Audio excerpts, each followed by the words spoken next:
क्या आपको पता है कोरोना वायरस के पहले रिपोर्टेड केस के मात्र 10 दिनों में सार्स CoV-2 के वायरल सीक्वेंसिंग को शोधकर्ताओं ने उजागर कर दिया था, अनकवर कर दिया था मात्र 10 दिनों में।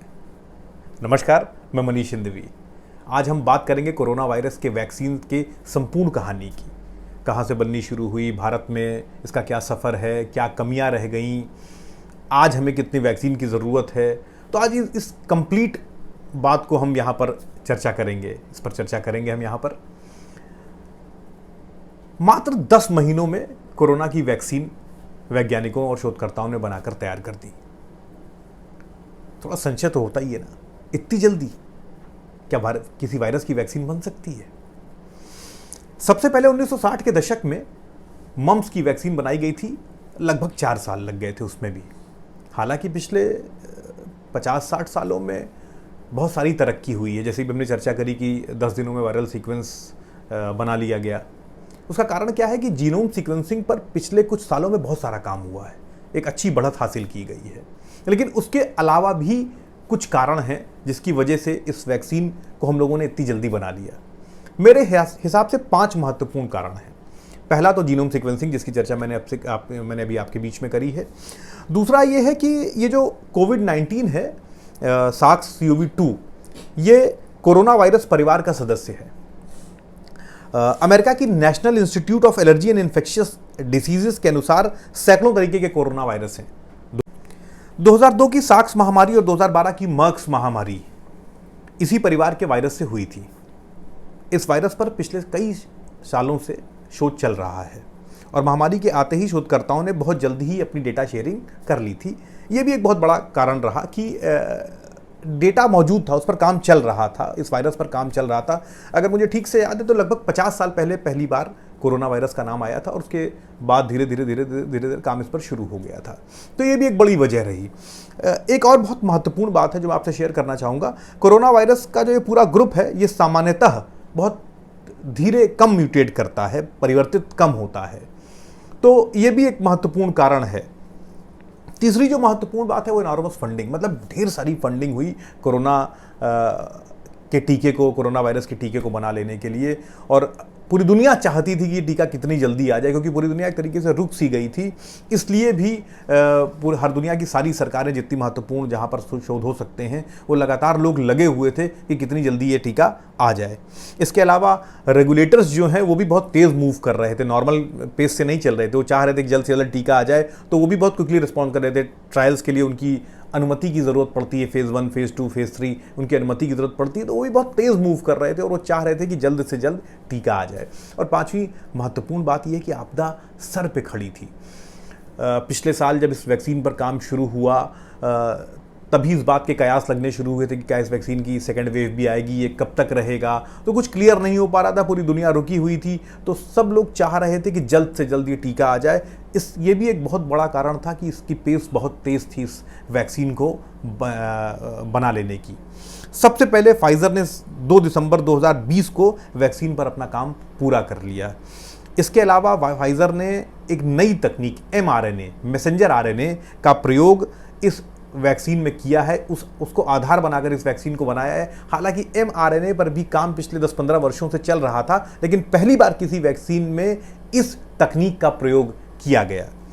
अब अगर हम बात करेंगे वैक्सीन की, भारत में वैक्सीन मैन्युफैक्चरिंग की बात करेंगे हम, तो भारत में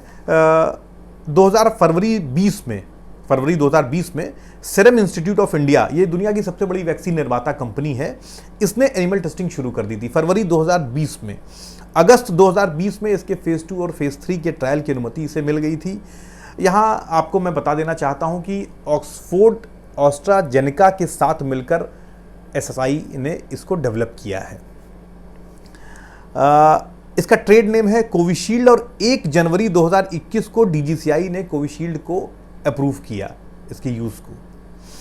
मई 2020 में ICMR और भारत बायोटेक ने मिलकर एक नई वैक्सीन पर काम करना शुरू कर दिया था। वो एक दूसरी वैक्सीन थी जिसका ट्रेड नेम था कोवैक्सीन। और 2 जनवरी 2021 को बिना थर्ड फेज ट्रायल पूरा हुए इसको अनुमति दे दी गई थी। इसकी बहुत आलोचना भी हुई, मगर डीजीसीआई ने यह कहा कि इसके फेज़ 1 और फेज़ 2 के ट्रायल ने इस वैक्सीन को ये साबित कर दिया है कि ये सुरक्षित वैक्सीन है, इसलिए इसको अनुमति दे दी जा रही है। हालांकि इसको अनुमति 2 जनवरी 2021 को दे दी गई थी, मगर 3 मार्च 2021 को भारत बायोटेक ने अपने अंतरिम एफिकेसी डेटा रिलीज किए थे और तब तक जिन लोगों को भी कोवैक्सीन दी जा रही थी उनसे कंसेंट फॉर्म भरवाया जा रहा था। 12 अप्रैल को डीजीसीआई ने रशिया की स्पुतनिक को भारत में प्रयोग हेतु मंजूरी दी। ये पहली बाहरी वैक्सीन है। अगर मान लेते हैं कि सीरम इंस्टीट्यूट भारत का है, उसने हालांकि एस्ट्राजेनेका के साथ मिलकर वैक्सीन को डेवलप किया, लेकिन फिर भी सीरम इंस्टीट्यूट हमारा है, भारत बायोटेक आईसीएमआर हमारा है, तो ये पहली बाहरी वैक्सीन है जिसको भारत में प्रयोग हेतु अनुमति दी गई। रशियन डायरेक्ट इन्वेस्टमेंट फंड जो इस वैक्सीन को मार्केट कर रहा है, उसने डॉक्टर रेड्डी के साथ लगभग 12.5 करोड़ डोज का करार किया है जो भारत में इंपोर्ट किया जाएगा। इसके अलावा उसने भारत की 6 वैक्सीन निर्माता कंपनियों से करार किया है कि इस वैक्सीन को लोकली डॉक्टर रेड्डी के देखरेख में निर्मित किया जाएगा। उम्मीद है एक बार जब ये वैक्सीन भारत में बनने लगेगी तो इसकी सप्लाई में बहुत तेज़ी आएगी। अब अगर भारत के वैक्सीनेशन प्रोग्राम की बात करें तो 16 जनवरी 2021 को 3006 केंद्रों पर भारत का टीकाकरण कार्यक्रम शुरू हुआ। पहले चरण में 3 करोड़ हेल्थ केयर वर्कर्स और फ्रंटलाइन वर्कर्स को वैक्सीन लगाने का लक्ष्य रखा गया। 1 मार्च से टीकाकरण का दूसरा फेज शुरू हुआ, जिसमें हम लोगों ने ये तय किया कि जो लगभग 1.6 करोड़ हेल्थ केयर और फ्रंटलाइन वर्कर्स छूट गए थे, यानी हमने पहले जो फेज़ हमारा चल रहा था 16 जनवरी से 28 फरवरी तक, उसमें लगभग 1.4 करोड़ हेल्थ केयर और फ्रंटलाइन वर्कर्स को टीकाकरण इनका किया था, तो 1.6 करोड़ छूट गए थे, तो उनका टीकाकरण, इसके अलावा 60 वर्ष से ऊपर के लोगों का टीकाकरण और 45 से 59 के बीच के वो लोग जो कोमॉर्बिडिटी या सह रुग्णता का शिकार हैं, उनको टीका लगाया जाएगा। 1 अप्रैल से ये पात्रता 45 साल के ऊपर के सभी लोगों पर लागू कर दी गई। 1 मई से तीसरा चरण शुरू किया गया है, जिसमें पात्रता को 18 वर्ष तक कर दिया गया, हर एडल्ट को ये टीका लगाया जाएगा। अब यहाँ पर 3 महत्वपूर्ण बातें बहुत गौरतलब हैं। पहली बात, शुरुआती परेशानी क्या क्या रही जब वैक्सीन लगना शुरू हुई। बहुत सारे लोग ये बात सुनना चाहेंगे, क्योंकि मेरी बात कहते कहते बहुत सारे लोगों के दिमाग में कुछ सवाल चलने लगे होंगे। दूसरी बात यह है कि हमसे चूक कहाँ कहाँ हुई, और तीसरी और महत्वपूर्ण बात है हमारे पास वैक्सीन की उपलब्ध मात्रा कितनी है। पहली बात शुरुआती परेशानी की करते हैं। सबसे पहले, चूंकि वैक्सीन मैंने जैसे कि कहा कि 10 महीने में बन गई थी, तो लोगों में बहुत सारा संशय था कि वैक्सीन ठीक है कि नहीं ठीक है, कितनी जल्दी ट्रायल बहुत जल्दी तो नहीं कर लिए गए, कहीं ऐसा तो नहीं इसके दुष्प्रभाव होंगे। अच्छा, चूंकि हमारे यहाँ व्हाट्सएप यूनिवर्सिटी है, तो व्हाट्सएप यूनिवर्सिटी बहुत जल्दी जल्दी अफवाह फैलाती है। रोज़ कुछ ना कुछ नए मैसेजेस सुबह हम लोगों के बीच आ जाते हैं और हम उसी को सच मान लेते हैं, उस झूठ को भी सच मानते हैं, और तमाम तरीके के संशय हम लोगों के बीच बने रहते हैं। तो एक तो वैक्सीन की सेफ्टी को लेकर बहुत सारे कंसर्न्स थे। दूसरी बात थी, शुरुआती दौर में टेक्निकल प्रॉब्लम्स थी, सॉफ्टवेयर जो यूज़ हो रहा था उसको लेकर, उसकी वजह से भी कहीं ना कहीं डिले था। तीसरी महत्वपूर्ण बात थी मिस इन्फॉर्मेशन, जो पहली से जुड़ी हुई है, कि अफवाह बहुत फैल रही थी शुरुआती दौर में वैक्सीन को लेकर, जिसका नतीजा था कि बहुत लो टर्नआउट था, कहीं 22%, कहीं 24%, कहीं 28%, कहीं 45%, मतलब 50 के नीचे ही टर्नआउट था हमारा, जिसकी वजह से हम पूरी तरीके से फुल कैपेसिटी पर वैक्सीन अपनी नहीं लगा पा रहे थे। हालांकि बहुत सारे लोग ये सवाल करते हैं कि शुरुआती दौर में जब वैक्सीन लगाई जा रही थी तो वैक्सीन लगवाने लोग नहीं जा रहे थे, अब टीका जब नहीं है, कम है, तो लोग शिकायत कर रहे हैं। मैं यहाँ पर एक बात कहना चाहता हूँ, ये देखिए ह्यूमन नेचर है। वैक्सीन आई, 10 महीने के अंतराल पर आ गई, तमाम तरीके का संशय परेशानी लोगों के बीच में थी, लोग डरे हुए थे कि इस वैक्सीन का कहीं दुष्प्रभाव तो नहीं होगा। ये कॉमन, हर आदमी डरा हुआ था, मैं भी संशय में था, आप भी संशय में रहे होंगे। तमाम चीज़ों को पढ़ने के बाद, मैं जब इतनी चीज़ों को मैंने पढ़ा, पिछले 10 दिन से मैं पढ़ रहा हूँ इस टीके के बारे में, तब जाकर दिमाग में एक बात कहीं ना कहीं स्पष्ट हुई। हालांकि उसके पहले भी धीरे धीरे भरोसा जम गया था, लेकिन कहीं ना कहीं संशय तो होता ही है। और जनवरी में मुझे ठीक से याद है कि संशय बहुत ढेर सारा था, तो उस चीज़ को बहुत गलत नहीं कहा जा सकता है। अच्छा, एक चीज़ और थी कि भारत में कहीं ना कहीं वेव थोड़ी कंट्रोल थी, हालांकि इस पर भी हम बात करेंगे, लेकिन फिर भी तो लोग बहुत जल्दी में भी नहीं थे, इसको आप कह सकते हैं। एक और महत्वपूर्ण बात जो मैंने अभी आपको बताई, कोवैक्सीन को बिना तीसरे फेज कंप्लीट हुए अनुमति दे दी गई थी। तो जो कोवैक्सीन लगवाना चाह रहा था उसके साथ उसे कंसेंट फॉर्म भी भरना था। ये थोड़ा संशय और बढ़ा रहा था। डॉक्टर अमित थड़ाई हैं, ये डायरेक्टर हैं निर्मय हॉस्पिटल बॉम्बे के। 20 जनवरी को द गार्डियन में इनका एक स्टेटमेंट छपा, मैं एज इट इज पढ़ देता हूं। There is also a decreased sense of urgency to take the vaccine because the number of COVID cases in India was in rapid decline with new cases at their lowest level since mid-June. The motivation to take a vaccine is not great at the moment. इनके कहने का मतलब था कि चूंकि जून के बाद लगातार केस गिर रहे थे और कोविड केसेस भारत में बहुत तेज़ी से बढ़ नहीं रहे थे, तो जो मोटिवेशन था वैक्सीन लगवाने का वो बहुत ज़्यादा नहीं था। खैर, इनकी बात बहुत हद तक सही थी। अब मैं दूसरी बात पर आता हूँ, जो मैंने 3 बातें कही, मैं उसकी दूसरी बात पर आता हूँ। हमसे चूक कहां हुई? मैं इस बात की शुरुआत करना चाहूंगा 28 जनवरी 2021 के प्रधानमंत्री नरेंद्र मोदी के वर्ल्ड इकोनॉमिक फोरम में दिए हुए भाषण के साथ, जहां पर वो अपनी कोरोना को हरा देने की विजय गाथा गा रहे थे। एक बार ये वीडियो आप लोग देखिए तो आप लोग को एहसास होगा कि मैं जो बात कह रहा हूं वो क्यों कह रहा हूं। मुझे याद है पिछले साल फरवरी, मार्च, अप्रैल में दुनिया के कई नामी एक्सपर्ट्स और बड़ी बड़ी संस्थाओं ने क्या क्या कहा था। भविष्यवाणी की गई थी कि पूरी दुनिया में कोरोना से सबसे प्रभावित देश भारत होगा। कहा गया कि भारत में कोरोना संक्रमण की सुनामी आएगी। किसी ने 700-800 मिलियन भारतीयों को कोरोना होने की बात कही तो किसी ने 2 मिलियन से ज्यादा लोगों की मृत्यु का अंदेशा जताया था। दुनिया के बड़े बड़े और आधुनिक हेल्थ इंफ्रास्ट्रक्चर वाले देशों का उस समय जो हाल था वो देखकर भारत जैसे विकासशील देश के लिए दुनिया की चिंता भी स्वाभाविक थी। आप अंदाजा लगा सकते हैं कि तब हमारी क्या मनोदशा रही होगी। लेकिन भारत ने खुद पर निराशा को हावी नहीं होने दिया। भारत प्रोएक्टिव पब्लिक पार्टिसिपेशन के अप्रोच के साथ आगे बढ़ता रहा। हमने Covid specific health infrastructure develop करने पर जोर लगाया। हमने अपने ह्यूमन रिसोर्सेज को कोरोना से लड़ने के लिए ट्रेन किया। टेस्टिंग और ट्रैकिंग, इसके लिए टेक्नोलॉजी का भरपूर इस्तेमाल किया। इस लड़ाई में भारत के प्रत्येक व्यक्ति ने धैर्य के साथ अपने कर्तव्यों का पालन किया। कोरोना के खिलाफ लड़ाई को एक जन आंदोलन में बदल दिया। आज भारत दुनिया के उन देशों में से हैं जो अपने ज्यादा से ज्यादा नागरिकों का जीवन बचाने में सफल रहा है और जहां आज कोरोना से संक्रमित लोगों की संख्या, जैसे प्रोफेसर ने बताया, तेजी से घट रही है। देखा आप लोगों ने वीडियो? ये हमारे नायक हैं, करोड़ों लोग इनका अनुसरण करते हैं। जो ये कहते हैं इनकी बात को अक्षरशः लोग मान लेते हैं। मैं इस बात से पूरी तरीके से सहमत हूं कि वो एक दौर ऐसा था जब भारत में केसेस लगभग ना के बराबर थे और हम निश्चिंत हो चुके थे।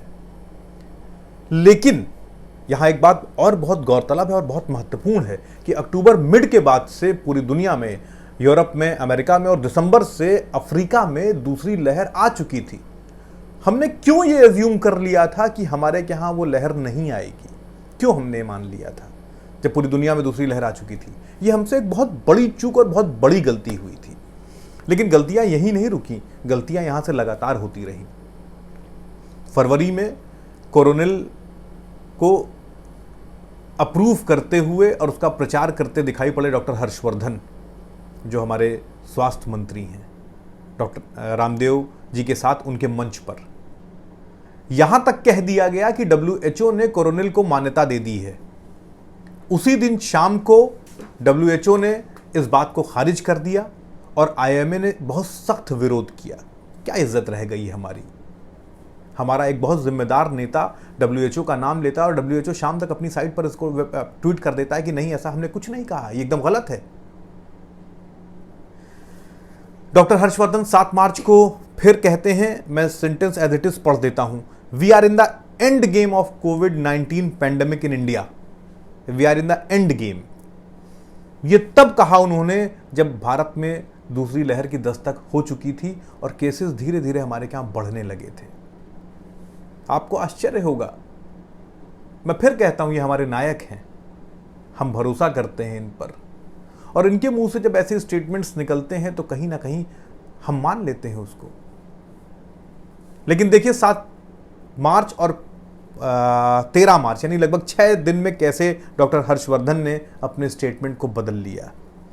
मार्च 13 को डॉक्टर हर्षवर्धन ने इस बात को स्वीकार किया कि हाँ, केसेस बढ़ रहे हैं, मगर उसके साथ उन्होंने ये भी कहा कि सारा दोष जनता का है, लोग केयरलेस हो रहे हैं। ये बात मैं सब यूं ही कहकर छोड़ दे रहा हूं कि सवाल आप करें, सोचें आप। दूसरी लहर खतरनाक होती गई, लगातार मतलब बहुत तेज़ी से केसेस बढ़ते गए, मृत्युदर भी पहले की अपेक्षा ज़्यादा था। इस बार वाकई में महामारी दिखने लगी थी मार्च में, मगर हम लापरवाह बने रहे। सरकार की अदूरदर्शिता और लापरवाही दोनों तरफ से थी, सरकार की भी थी और हमारी भी थी। सेकेंड वेव जब शुरुआत में आ रही थी तब भी हमने समझने की कोशिश नहीं की। मैं पूरी बात सरकार पर नहीं डालूंगा। हमारे अगल बगल चारों तरफ अगर कहीं कोरोना से मौत हो रही है तो हम क्यों नहीं सजग हुए? ये वही दौर था जब होली आई, सरकार ने होली पर कोई प्रतिबंध नहीं लगाया, उसकी भीड़ पर कोई प्रतिबंध नहीं लगाया, लेकिन हम खुद तो सजग हो सकते थे। मैं, मेरे परिवार वाले, मेरे दोस्त, हम लोगों ने इस बात का प्रण किया कि नहीं, हम लोग कहीं नहीं निकलेंगे, घर पे रहेंगे। हम लोग होली इस बार अपने लोगों के बीच में मनाएंगे, नहीं जाएंगे बाहर खेलने के लिए। ये प्रण सबने क्यों नहीं लिया? क्या कोई जरूरी है कि सरकार सारी बात आपको बताए, आपके कान में आकर कहे, आपको लिख कर दे तभी आप बात मानेंगे? जान किसकी है? आपकी है। सुरक्षा किसकी? आपकी। तो हम इस बात की उम्मीद क्यों करते हैं कि सारे काम सरकार करेगी? तो ये गलती कहीं ना कहीं सरकार के साथ साथ अगर हम लापरवाही की बात करेंगे तो वो गलती हम लोगों की भी थी, जनता की भी थी। अब अगर हम यहां पर बात कर रहे हैं चूक की, तो हमें वैक्सीन के बारे में भी बात करनी होगी। वैक्सीन के बारे में बात इसलिए करनी होगी क्योंकि अभी मैंने आपको बताया कि भारत में किस तरीके से वैक्सीन के निर्माण की शुरुआत बहुत पहले ही हो चुकी थी, फरवरी और मई में ही हो चुकी थी। मगर हमारे आदरणीय प्रधानमंत्री जी ने सितंबर 2020 में यूएन जनरल असेंबली के अपने भाषण में वैक्सीन को लेकर क्या कहा, ये आप तो सब लोग सुने, मुझे लगता है आपको सुनना चाहिए और फिर हम उस पर आगे बात करते हैं। सबसे बड़े वैक्सीन उत्पादक देश के तौर पर आज मैं वैश्विक समुदाय को एक और आश्वासन देना चाहता हूं। भारत की वैक्सीन प्रोडक्शन और वैक्सीन डिलीवरी क्षमता पूरी मानवता को इस संकट से बाहर निकालने के लिए काम आएगी। हम भारत में और अपने पड़ोस में फेज 3 क्लिनिकल ट्रायल्स की तरफ बढ़ रहे हैं। वैक्सीन की डिलीवरी के लिए कोल्ड चेन और स्टोरेज जैसी क्षमता बढ़ाने में भी भारत सभी की मदद करेगा। तो आपने देखा किस तरीके से हमारे प्रधानमंत्री जी ने अपने आप को विश्व का, पूरे दुनिया का मसीहा घोषित करने में कोई कसर नहीं छोड़ी। ये सितंबर 2020 की बात है। इनकी बातों से लग रहा है कि वैक्सीन की कहीं कोई कमी नहीं है। जब हम दुनिया को देने को तैयार थे तो हमारे पास तो थी ही। आज के हालात बिल्कुल अलग हैं। क्यों ऐसे हालात पैदा हुए, इस पर भी क्रम से चर्चा करते हैं। तो आनंद फानन ने इस वीडियो, मतलब यूएन जनरल असेंबली के बाद आनंद फानन ने, मीडिया ने मोदी को मसीहा, वैक्सीन गुरु और न जाने क्या क्या घोषित कर दिया। किसी ने ये सवाल नहीं पूछा कि हम इतनी बड़ी जनसंख्या 18 साल से ऊपर हमारे यहाँ लगभग 95 करोड़ की जनसंख्या है हमारे यहाँ। किसी ने नहीं पूछा इनको हम कैसे टीका लगाएंगे, रिसोर्सेज कहाँ से आएंगे, वैक्सीन्स कैसे मैनेज होंगी। खैर, ये नया भारत है, यहाँ सवाल पूछने पर मनाही है। अगर आप सवाल पूछेंगे तो आपके खिलाफ FIR हो जाएगी, आपको राष्ट्रद्रोही घोषित कर दिया जाएगा। तमाम लोग कुतर्क करने लगेंगे आपसे कि साहब अमेरिका ने 120 दिन में 18 करोड़ लोगों को टीका लगाया, हमने तो 99 दिन में ही लगा दिया। कोई ये समझाने की कोशिश नहीं करेगा कि अमेरिका की जो एडल्ट पॉपुलेशन है वो 22 से 24 करोड़ है और हमारी 95 करोड़ है। नरेंद्र मोदी 22 और 24 करोड़ लोगों के प्रधानमंत्री नहीं हैं, वो 95 करोड़ लोगों के प्रधानमंत्री हैं। और जब प्रधानमंत्री बने थे तो जनसंख्या छुपा कर नहीं बने थे, जनसंख्या उन्हें पता थी कि भारत की कितनी है। और हम जब भी टीका लगाएंगे तो पूरे 95 करोड़ लोगों को लगाएंगे। तो अगर अमेरिका अपने 25 करोड़ लोगों के लिए और 24 करोड़ लोगों के लिए टीके की व्यवस्था कर रहा था तो हमें 95 करोड़ लोगों के टीके की व्यवस्था करनी थी। हमें मानवता का मसीहा नहीं बनना था, हमें पहले अपने घर के लोगों को अपना घर सुरक्षित करना था और अपने घर के लोगों के टीके की व्यवस्था करनी थी। मगर ऐसा नहीं हुआ। जिस समय पूरे दुनिया के जो देश हैं वो डील अपनी फाइनल कर रहे थे, अपने लोगों के लिहाज से वैक्सीन्स फाइनल कर रहे थे, हम लापरवाह बने रहे। UK, US, कनाडा, इजराइल, इन लोगों ने नवंबर के शुरुआती हफ्ते में ही लगभग अपनी डील्स फाइनल कर ली थी वैक्सीन को लेकर, और हमारे यहाँ उस समय भी कोई क्लैरिटी नहीं थी। हमारे यहाँ सबसे पहली बार बात करी गई जनवरी में, जब गवर्नमेंट ने ये क्लियर किया कि वो लगभग कितनी वैक्सीन खरीद रही है। 12 जनवरी को टाइम्स ऑफ इंडिया टुडे के एक आर्टिकल की अगर बात करें तो गवर्नमेंट ऑफ इंडिया ने 6 करोड़ डोज सीरम इंस्टीट्यूट और भारत बायोटेक से खरीदने की बात करी थी। ये मैं 12 जनवरी की बात कर रहा हूँ।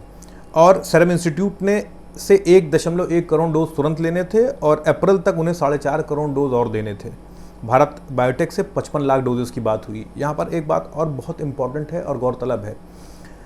एक तो हमारे यहाँ बहुत कम पैसे में टीके खरीदने की बात हमारे जो दोनों इंस्टीट्यूट्स हैं, सीरम इंस्टीट्यूट और भारत बायोटेक से की गई थी, और उनके पास कोई ऐसा ऑर्डर प्लेस नहीं किया गया था जिससे वो इस बात के लिए आशान्वित रहें कि हाँ, उनका जो भी स्टॉक पाइल है या जो भी उनका भंडार है वो क्लियर कर दिया जाएगा। उनको कोई बात निश्चिंत नहीं करी गई थी। अभी 3 मई को सीरम इंस्टीट्यूट की तरफ से एक पत्र आया जिसमें उन्होंने स्पष्ट किया है कि उन्हें कुल 26 करोड़ डोज का ऑर्डर दिया गया था, जिसमें उन्होंने 15 करोड़ डोज सप्लाई कर दिए हैं और बाकी 11 करोड़ भी वो जल्द ही कर देंगे। इसके अतिरिक्त 11 करोड़ स्टेट्स और प्राइवेट हॉस्पिटल्स को वो देंगे, जिसकी डिमांड उनके पास आ चुकी है। सबसे दुखद बात यह है कि हमने सीरम इंस्टीट्यूट को कुल 26 करोड़ डोज का ऑर्डर क्यों दिया। मैं सिर्फ सवाल उठाता जा रहा हूँ, जवाब आंकड़े आपको दे दे रहा हूँ, जवाब आप खुद सोचें, ये जानने की कोशिश करें कि चूक कहाँ हुई और किससे हुई। मैं लगातार तारीखों का भी मेंशन आपसे कर रहा हूँ। दूसरी महत्वपूर्ण बात यह है कि हमारे यहाँ सरकारों ने हमारे किसी भी इंस्टीट्यूट को फंड से, चाहे वो ग्रांट हो चाहे एडवांस पेमेंट हो, उनके फ्यूचर सप्लाईज को लेकर इस तरह की कोई मदद करने की कोशिश उस दौर में नहीं की जब उन्हें उसकी ज़रूरत थी। जो मैन्युफैक्चरर था उसे जो भी भंडारण या स्टॉक पाइल करना था उसको अपने रिस्क पे करना था। अप्रैल 19 को, मैं बार बार तारीखों की चर्चा इसलिए कर रहा हूँ ताकि तारीखों से आप अपने आप को रूबरू रखें, अपनी जानकारी में रखें कि कैसे तारीखें महत्वपूर्ण हैं। अप्रैल 19 का मतलब ये है कि दूसरी लहर बहुत भयावह भारत में हो चुकी थी। रोज़ लाखों केस निकल रहे थे, हज़ारों आदमी रोज़ मर रहा था। उस दौर में गवर्नमेंट ने इस बात के लिए सहमति जताई कि वो 3000 करोड़ रुपये सीरम इंस्टीट्यूट को और 1500 करोड़ रुपये भारत बायोटेक को उनकी मैन्युफैक्चरिंग कैपेसिटीज़ को बढ़ाने के लिए देगी 19 अप्रैल को, जबकि ये पैसा बहुत दिन से ये दोनों इंस्टीट्यूट्स मांग रहे थे। इतनी देर क्यों की गई पैसे देने में, सवाल ये है।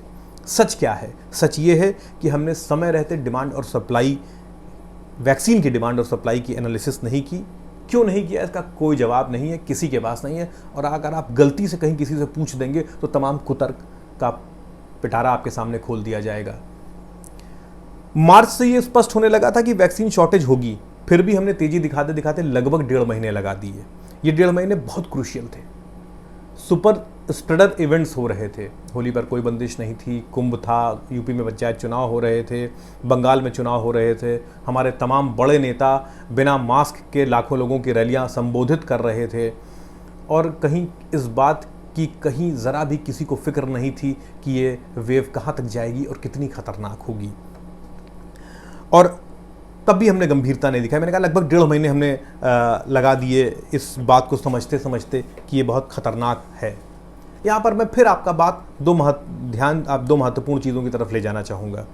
पहली, एक बहुत हल्ला था कि जनवरी और फरवरी में हम लोग पूरे दुनिया में मसीहा बनकर घूम रहे थे कि हम लोग ने 6-6.5 करोड़ डोजेज वैक्सीन्स लोगों को दे दी, दुनिया में बांट दी, ये डिप्लोमेसी वो डिप्लोमेसी। एक तो मैं उसका सच आपके सामने लाना चाहूँगा, और दूसरा भारत की वैक्सीन निर्माण क्षमता का क्या पूरा उपयोग हमने किया भी या नहीं किया। मैं इन 2 बातों पर आपका ध्यान ले जाना चाहूँगा।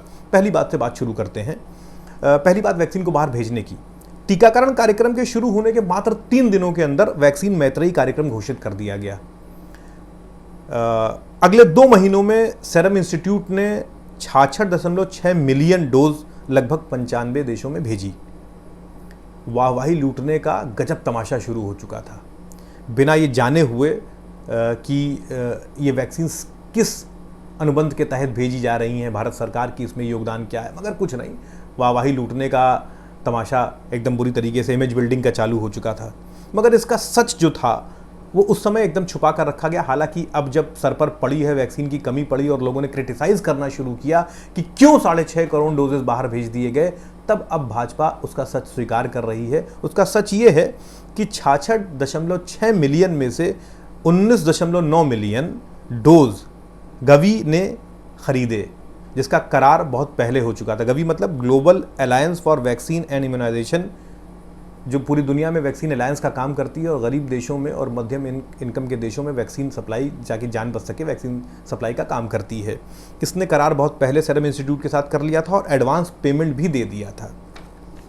35.8 मिलियन व्यावसायिक अनुबंधों के तहत बेचे गए और केवल 10.7 मिलियन यानी सिर्फ 16%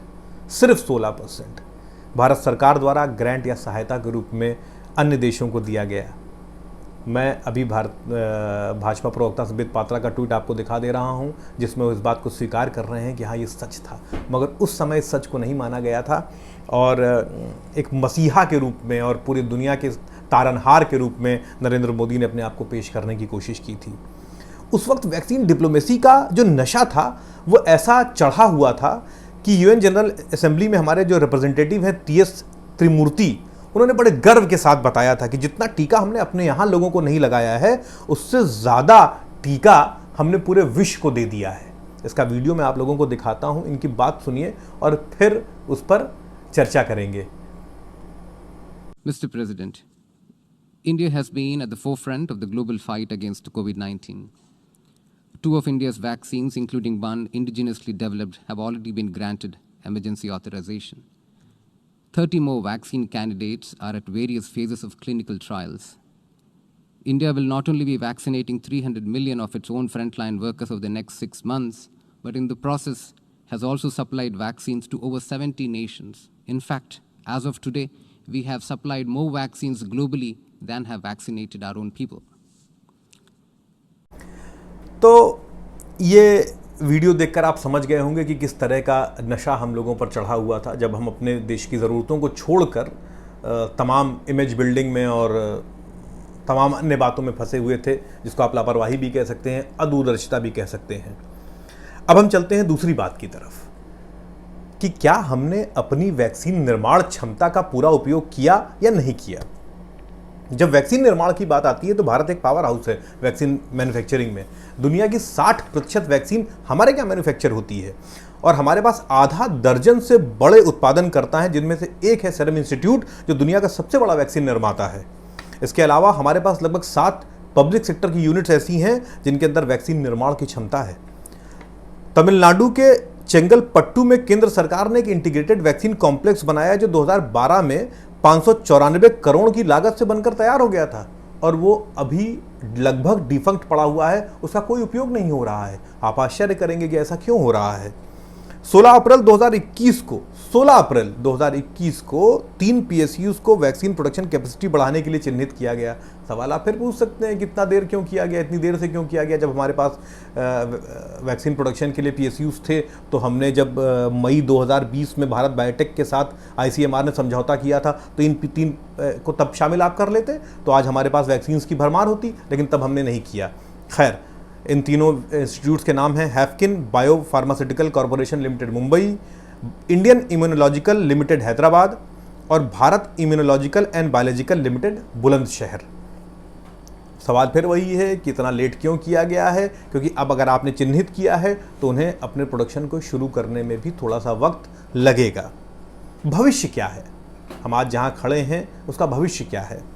मई 14, 2021 को नीति आयोग के मेंबर हैं विनोद के पॉल, उन्होंने गवर्नमेंट का प्रोक्योरमेंट प्लान शेयर किया है कि अगस्त से दिसंबर 2021 के बीच में 2.1 बिलियन डोजेज हम खरीदेंगे या प्रोक्यूर करेंगे।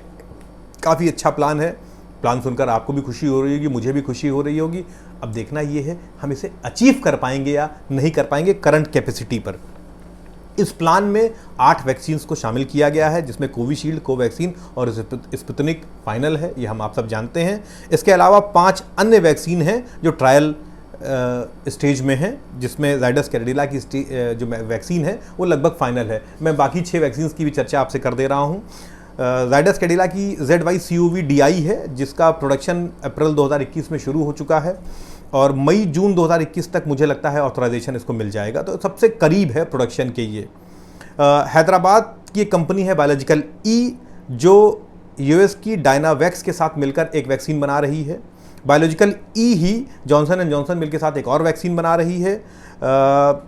इंडिया की पहली mRNA वैक्सीन डेवलप कर रहा है पुणे बेस्ड जेनोवा, जो सिएटल के HDT बायोटेक के साथ मिलकर काम कर रहा है। वैक्सीन का नाम है HGCO19। एक भारत बायोटेक एक नेसल वैक्सीन भी डेवलप करने की कोशिश कर रहा है और serum institute American company Novavax के साथ मिलकर एक दूसरी वैक्सीन भी डेवलप करने की कोशिश कर रहा है। तो ये पाइपलाइन में कुछ वैक्सीन्स हैं, मगर इन सारा जो दारोमदार है वो सेरम इंस्टीट्यूट और भारत बायोटेक के ऊपर ही डाला गया है। 74% इन सारी वैक्सीन्स की जो सप्लाई दिसंबर तक होनी है उसमें 74% जो भार है वो इन्हीं दोनों के ऊपर डाला गया है। ये कर क्या पाएंगे उस पर अभी बात करते हैं। फिलहाल करंट स्टेटस देख लें। सेंटर ने लगभग 266 मिलियन डोज कोविशील्ड के, 80 मिलियन डोज कोवैक्सीन के अब तक ऑर्डर कर दिए हैं, जिसमें से कुछ उन्हें हासिल हो गए, अभी मैंने आपको पहले बताया। स्टेट गवर्नमेंट और प्राइवेट हॉस्पिटल्स ने 160 मिलियन डोजेस के ऑर्डर अपनी तरफ से किए हैं। तो अगर और ये सारे ऑर्डर्स जुलाई 2021 तक फुलफिल होने हैं, जुलाई 2021 तक। तो ये टोटल ऑर्डर्स हो रहे हैं लगभग 50 करोड़ डोजेस के, जो 25 करोड़ लोगों को इम्यूनिटी देंगे। 25 करोड़ लोगों को, 95 करोड़ को देनी है बच्चों को छोड़कर। आगे की बात करें, अब जो मैंने कहा ना 74% भार सेरम इंस्टीट्यूट और भारत बायोटेक को दे दिया गया है, वो कहाँ तक अपनी क्षमता को बढ़ा पाएंगे, कहाँ ये ऑर्डर पूरा कर पाएंगे, ज़रा चर्चा इस पर भी कर लेते हैं। सेरम इंस्टीट्यूट की वर्तमान क्षमता, अप्रैल तक की बात मैं कर रहा हूँ, 65 मिलियन डोज पर मंथ की थी, जिसमें लगभग 65% यानी 42 मिलियन डोज पर मंथ के हिसाब से उसने वैक्सीन का प्रोडक्शन किया है। यानी अपनी क्षमता का 65% उसने यूज़ किया है। वैक्सीन निर्माता कंपनियां ये कह रही हैं कि चूंकि उनको बहुत प्रॉफिट नहीं मिल रहा है, उन्हें बहुत पैसा नहीं मिल रहा है, तो अपनी कैपेसिटी को इन्हेंस नहीं कर पा रही हैं। ये 14 अप्रैल को इन लोगों ने कहा था, 16 अप्रैल को सरकार ने इन्हें पैसा दिया है, हालांकि पैसा वो बहुत पहले से मांग रहे थे। क्षमता बढ़ाने की बात वो कर रहे हैं लगातार सेरम इंस्टीट्यूट कि हम अपने 65 मिलियन डोज पर मंथ से 100 मिलियन यानी लगभग 10 crore dose per month produce करेंगे। इस डेट को वो उन्होंने मई रखा था, अब उन्होंने उसको बढ़ाकर जुलाई कर दिया है। आगे वो बढ़ाएंगे या शुरू कर देंगे प्रोडक्शन, ये अभी संशय का विषय है। सरकार दिसंबर 21 तक सेरम इंस्टीट्यूट से उसकी क्षमता का 5 गुना वैक्सीन की उम्मीद कर रही है। उसकी क्षमता का 5 गुना वैक्सीन बहुत ही मुश्किल है और मुझे लगता है सेरम इंस्टीट्यूट दिसंबर तक लगभग 50 करोड़ डोज जो है दे पाएगा, लगभग 50 करोड़ डोज दे पाएगा। भारत बायोटेक की अप्रैल तक की एक्चुअल परफॉर्मेंस थी 5 मिलियन डोज पर मंथ। अचानक से उसने 20 अप्रैल को ये घोषणा करी है कि वो 700 मिलियन डोज पर ईयर यानी लगभग 58 मिलियन डोज पर मंथ की तरफ अपने प्रोडक्शन को ले जाएगा। स्वागत योग्य है, मगर कब तक करेगा, कैसे करेगा, ये कुछ उसने नहीं बताया है। सवाल, अच्छा हाँ, भारत बायोटेक के साथ 3 PSUs को और जोड़ दिया ICMR ने, जिनके नाम अभी मैंने आपको बताए। वो उसके साथ उसकी प्रोडक्शन कैपेसिटी को बढ़ाएंगे।